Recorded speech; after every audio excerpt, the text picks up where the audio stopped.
Welcome to Down at the Unit, and today I'm going to be taking apart the white GT, taking the front mount off, front bumper.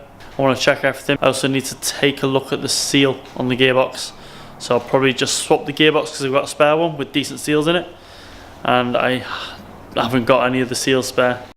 Alright, so the job list for today in no particular order: take the front bumper off, take the intercooler off, all the piping, I'll take the radiator off, drain the fluid, I'll drain the coolant, take the lights, the grille and the gearbox. Well, I need to remove the shafts as well and put the other gearbox on, and then obviously repeat the other stuff in reverse and then just crack on with it. So let's get on.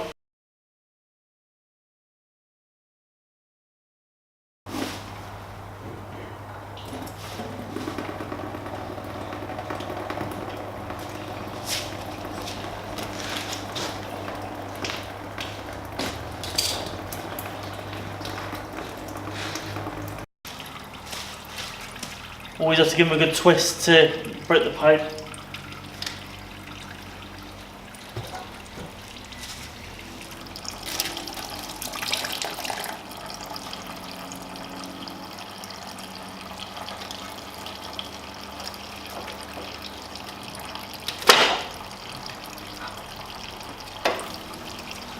I really should make a proper connection for that.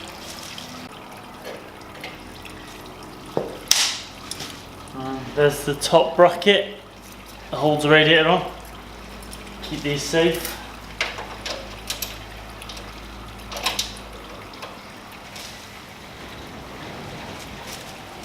Now it should just lift out.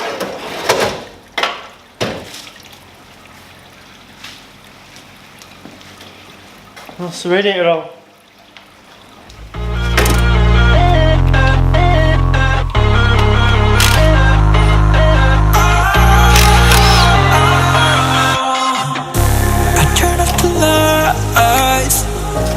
Got off the wires.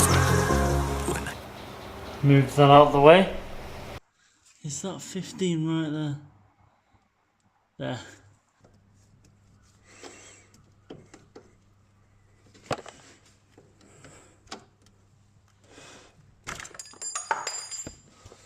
There's one.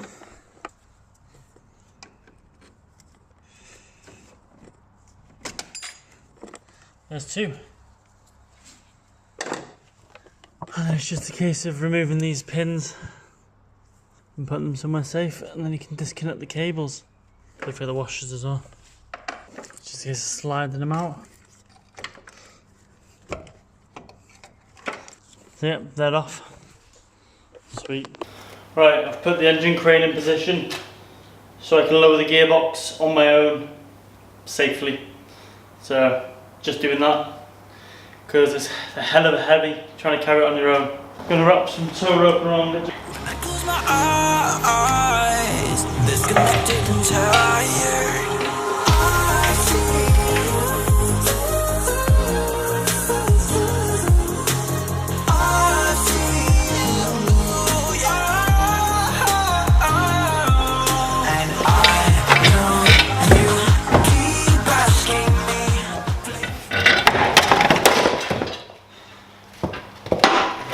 Gearbox shouldn't fall like that while she's out.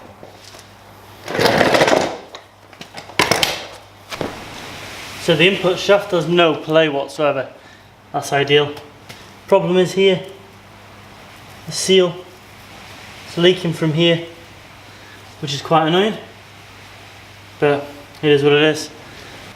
I had an issue with one of the cups on the drive shafts here, so I couldn't quite get it out, so I've cut the rubber.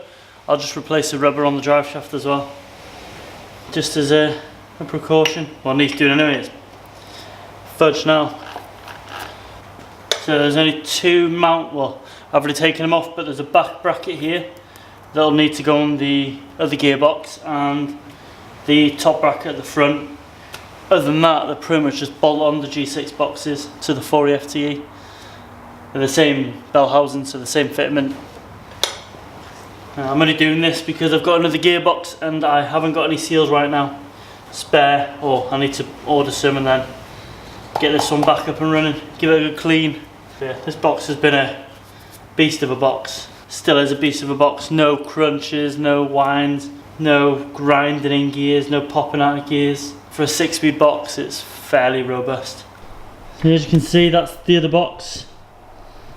There's the mount there. Got the bracket I've already put on. The front one, I'm going to change that for the one that came off this box. That mount will be coming off because that is a Corolla mount, and the Starlet doesn't have that mount. Right guys, I'm going to leave it there for today.